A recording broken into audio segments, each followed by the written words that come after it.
Ассалаумағалейкум құрметті көрермен. Эфирде әдемі бағдарлама және оның жүргізушісі мен Батыржан Ибрагим. Бүгін бізде қонақта дзюдодан Қазақстанның мемлекеттік жаттықтырушысы Жандос Қонысбаев. Жандос, қош келдіңіз. Соңғы 5 жылдағы статистиканы қарап көрейікші, жалпы дзюдоның еліміздегі қарқын алуы қалай? Расында соңғы 3 жыл ғана емес, соңғы 9-10 жылда айтсақ та болады. Қазақстан дзюдосы 2018 жыл өте бір жақсы жыл болып аяқталды.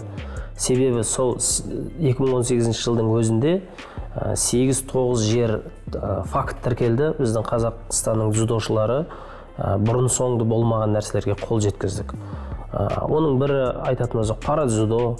Парадзюдодан әлем чемпионы осы жылы бірінші рет шықты.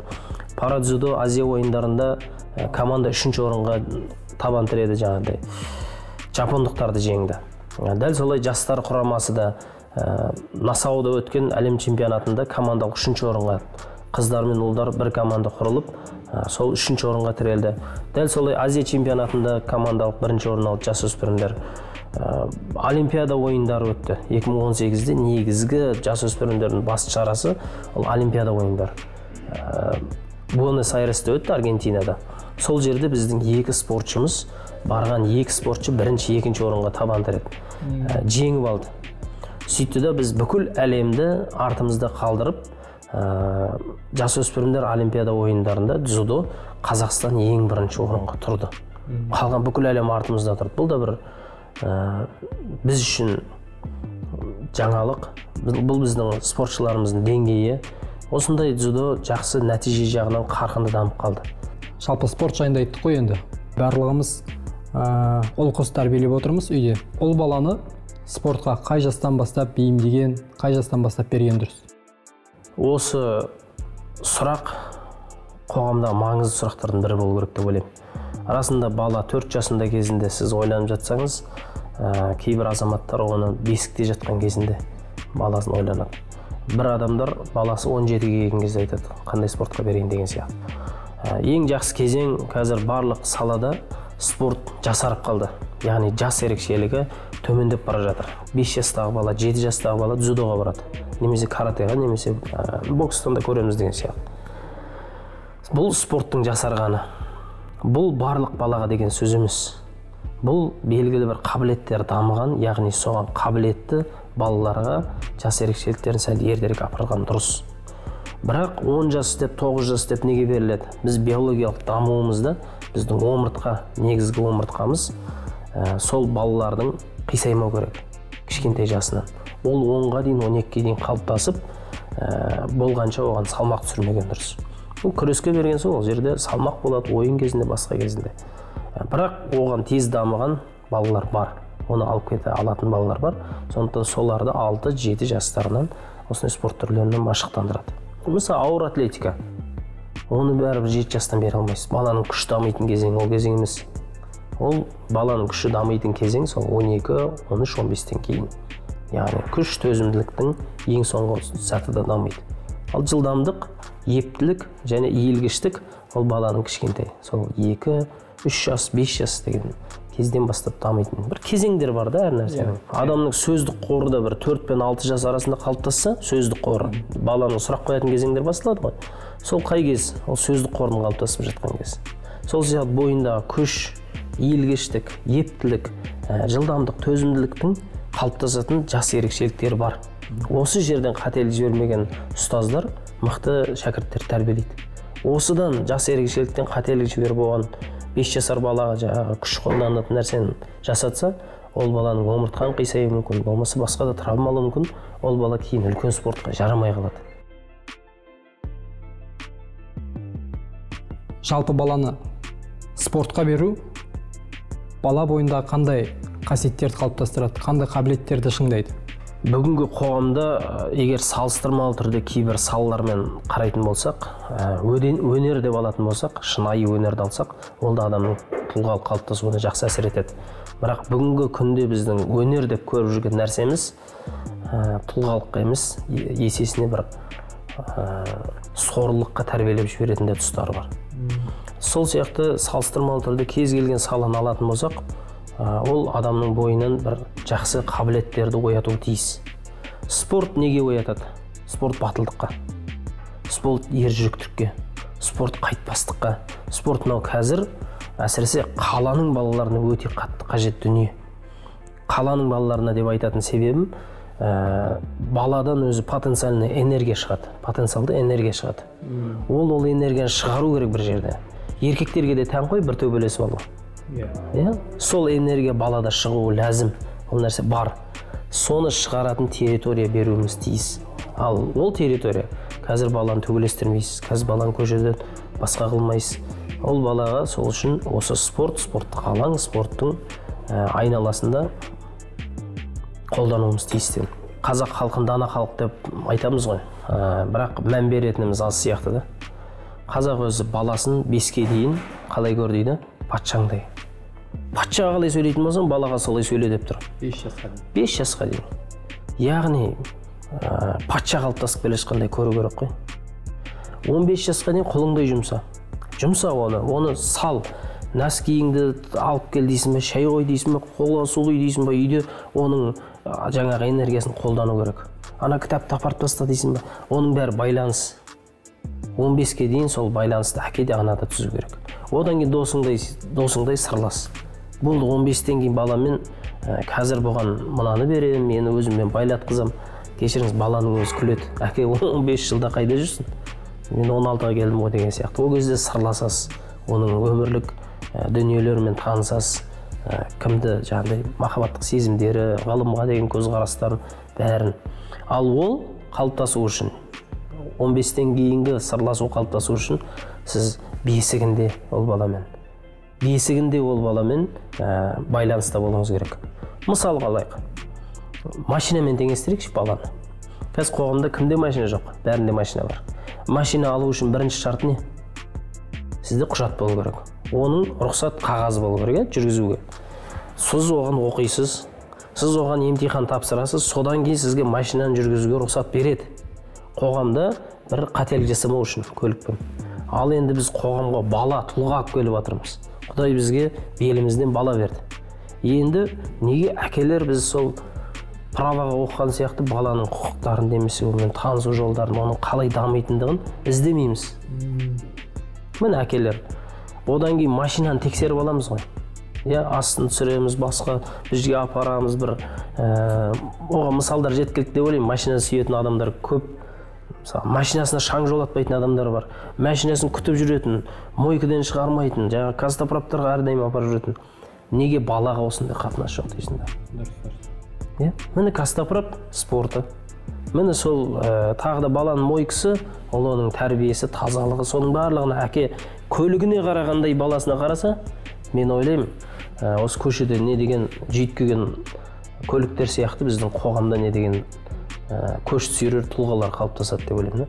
Қыз бен ұлдың тәрбиесіндегі қандай ерекшеліктерге мән берген дұрыс? Мысалға келтіретін болсақ, жалпы әлемдік практикада да бар дүние. Неге бала бөлігі оқитын, қыз бөлігі оқитын оқу орындары ғылымда алда тұрады? Біздің Қазақстанда да ондай мысалдар жеткілікті ғой. Себебі қыздар бөлек, балдар бөлек оқыған кезінде бұл пікір, бұл әлемде бар нәрсе, бізде де бар. Ондай балалар даму ертерек болады. Есте сақтау қабілеті 2 есе, 4 есе не болады? Алғыр болады есте сақтау қабілеттері. Енді сол нәрсе үйде де балаға бала, қызға қыз деп қарау ол тиіспіз. Яғни қызды қазақ қандай тәрбиелеген болатын болса, қазақта қызды 40 үйден тыйым деді. Ол жай тыйымдар емес. Ол ертең сенің өпілеген әп-әдемі қызыңның қоғамға бетіп алып шығатын ар ұятыңды осындай жаман нәрселерден 40 дүниеден қоры деген сөз ғой. Соны қорып. Сөз бар ғой, асыл тас ашық болған сайын не істейді? Ұрлағысы келгендер көбейеді. Ару қыз ашылған сайын қорлағысы келгендер көбейеді. Бар. Сондықтан қызыңды қаншалықты жақсы қылып өсіру, оны қорып өсіру, оның сондай тамаша қыз болып өсуі, ол бірінші әкенің міндеті. Бала да дәл солай. Тұлға болу ол әкенің міндеті. Өкінішке орай осы іспен қоғамда аналар айналысып жүрген сияқты. Аналарға үлкен рахмет. Баланың тәрбиесінде қазір аналар, әкелер бір 15-тен кейін әкел бері енді мен қараймын деген сияқты. Бағана қателікке бой осы жерден алдыратын сияқты. Енді баланың естімеуі тиіс дүниелер бар. Баланың көрмеуі тиіс, әкесінің шешінгенін, анасының киім ауыстырғанын көрмеуі тиіс дүниелер бар. Оны адам өзі ұстанса болады. Ал енді баламен сөйлесуде ашықтық керек. Өзіміз қолданатынымыз, жақында өз балаларыма анда-санда шай үстінде отырғанда, үйде жүргенде, ей досым деп қоям, қарап қояды, кімге айтып отыр дегендей. Досым деген кезде маған қарап қояды. Баланың бойында бір көзінің жанданғанын көрдім. Сөйтіп досым деп сөйлеп үйреніп, бала ашылады. Келіп, әке, мынаны бірге істейікші, мынаны бүйтейікші, мынаны сөйтейікші. Бір баланың бойындағы даму сенімен болып жатыр да. Себебі біз мүмкіндік, мен аштым, мен ашықпын деп, мен әкем деген сияқты баланы бір қорқытып алсаң, ол негізгі бір ішкі түпкі сырларын мүмкін ашпайтын шығар. Бұл да бір баланы еркіне бос жіберу деген сөз емес. Оған саналы түрде қарасаңыз, сіздің қабағыңыз жарты жылда бір рет қататын болса, ол балаға үлкен сабақ беретіндей деңгейде болса, онда сіздің қабағыңыздың қатпаған қалайды да бала. Қабақпен бағу дейді ғой. Ал енді күнде ұра беру деймін да. Бала үйреніп те қалады. Бүгін бүйтсек тая жейміз, бүйтсек тая жейміз деген сияқты да. Оның ұруының өзінің қадір кетіп қалған да. Қадір кетіп қалған әкенің. Ұрсуының қадір кетіп қалған. Балалар кейде естіп отырамыз, қойшы, папам үстеді қояды, айқайлайды қояды деген сияқты. Қадірі жоқ та.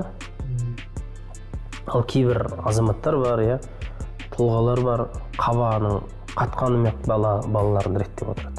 Бірақ оның қабағы күнде қатпайды. Есесіне баланы ұрған сайын оны орындататын қылсаңыз, соңғы жағында не істеуіңіз керек? Соны ойланса деймін да ата-ана. Бір ұрып үйренді, қол ашылды, бет ашылды. Екінші жол баласы оны күтіп тұрады ғой, оны орындағанша. Осындай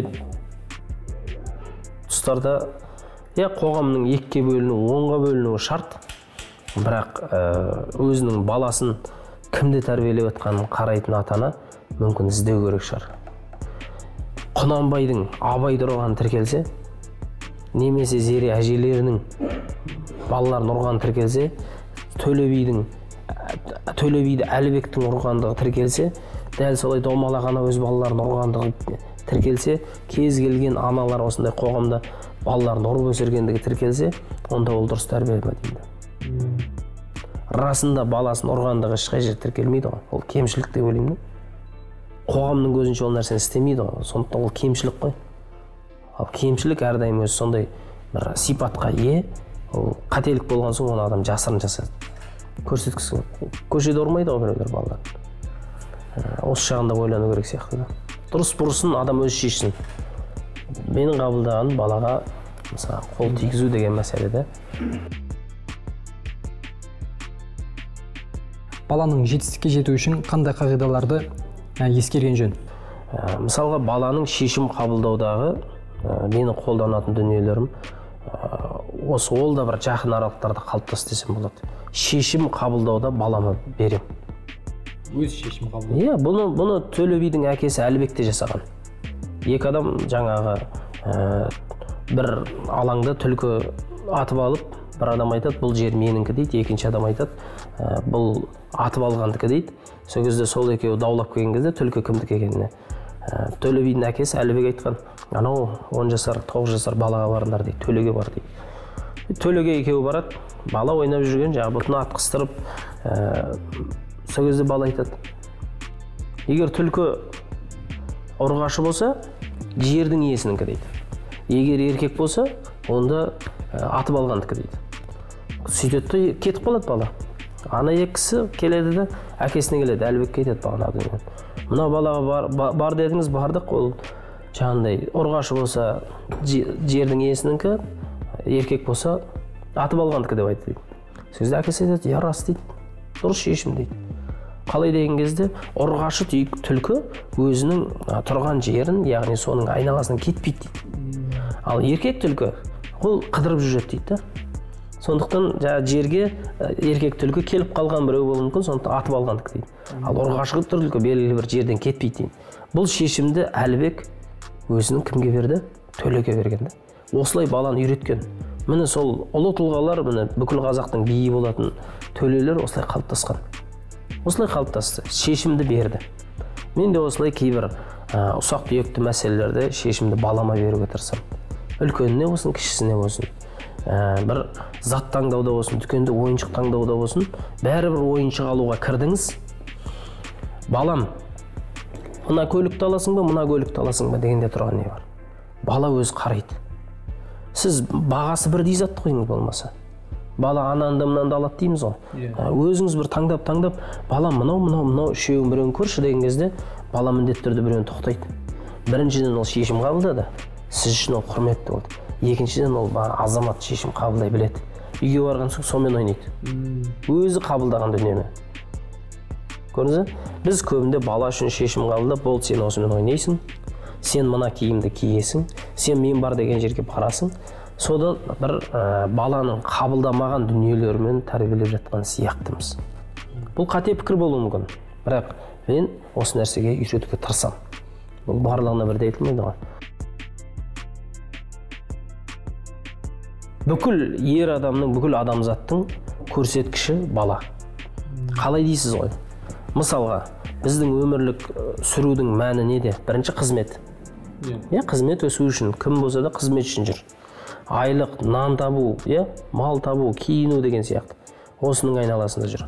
Абырой, атақ, одан кейін көлік, одан кейін үй, шетел қыдыру, тағы басқа бір өмірлік ұстанымдардың айналасында жүрміз. Осының бәрін түйіндеп келгенде балаларым үшін жасап жатырмын деген сөзді естиміз. Солай ғой? Енді қараңызшы, баласы жақсы болған атана, қазақта сөз бар ғой, балаң жақсы болса жердің беті жақсы, балаң жаман болса жердің асты жақсы дейді. Енді қараңыз, бала көрсеткіш осының. Балаң жақсы болса, сенің дүниең еселенеді, үйің еселенеді. Ол үй мұра балаға, ол қосымша бір нәрсе қосады. Сенің қызметің еселенеді, жақсы балаң болған үшін сенің қызметіңде де өсерсің. Сенің дүниең өседі, тағы абырой атағың өседі. Енді балаң нашар болса, балаң жаман болса, қызметтен қанша әкелер кетті? Баласы үшін. Бар ма? Тіркелген факт бар. Қоғамда үйінен айырылғандар бар ма баласы үшін? Бар. Көлігін бар, ұрып соққандар бар ма? Бар. Абырой атақ сонымен бірге кете ма? Міне осындай көрсеткіштердің барлығын шкаласын қоятын бала. Балаға мән берген ата-аналардың абырой атақ қызмет дүниесінің барлығы артады. Балаға мән бермеген ата-аналардың кім болсын, оның абырой атақ қызмет бүкіл дүниесі төмен түседі, күйеді. Міне бала үшін істеп жатырмын деген кезде ата-ана осы нәрсеге мән берсе.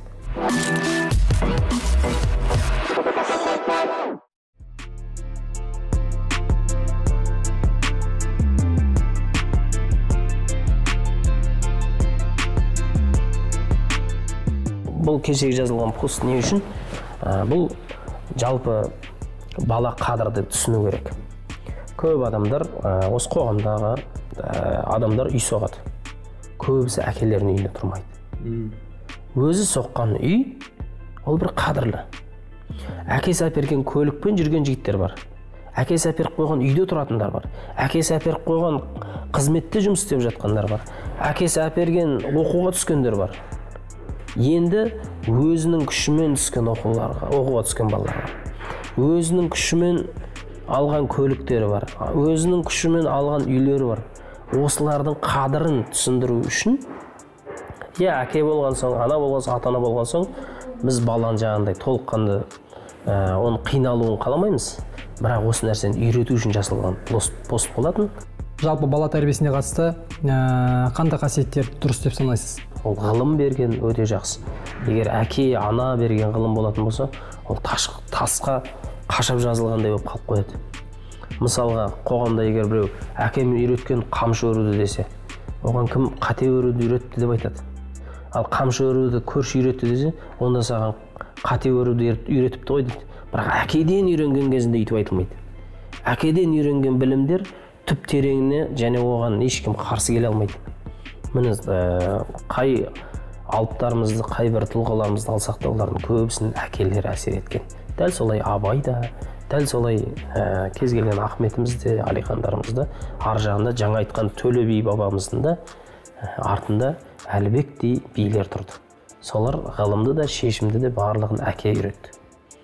Енді мұсылман әлемінде ғалымдар айтады ғой, жаңағы балаңды өзің болмайтын күнге тәрбиеле дейді. Бұл Әли ибн Абу Талиб деген кісінің айтқан сөзі, балаңды өзің болмайтын күнге тәрбиеле дейді.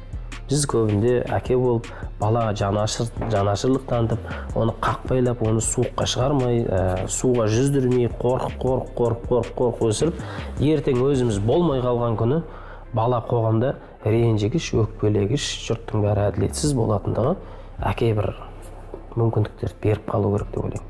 Тірі кезінде. Міне осындай нәрселерді баланың бойында қалыптастыруымыз тиіс. Өзіміздің қолданатынымыз, ең бірінші айтатын адам өзіне айту керек, біреуге үгіттергеннен бұрын.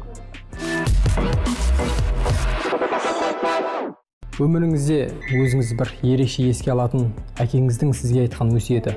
Бір күні оқуды бітіріп, студенттік кезең бітіп жатқан кезде, қыстың күні, осындай қыстың кезеңінде әкем маған қолыма бір кітап берді. Сол кітапты берді де, бірақ айтты, бұл кітап әйел кісілердің қолына тимесін деді. Ескертіп айтты. Алдымда қарасам, Арус әл-Арайс деген әйелдің мекерлігі туралы әңгіме деген. Осыны оқып шық деді. Қарасам бір 80 бет, студентпіз ғой, 80 бетке уақыт табатын кез қайдақ. Алдымда 80 бет ба, оқып шықтым.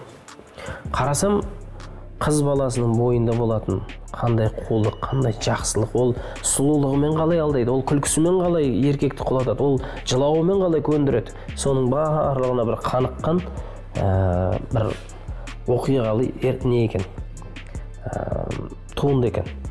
Соны оқыдым.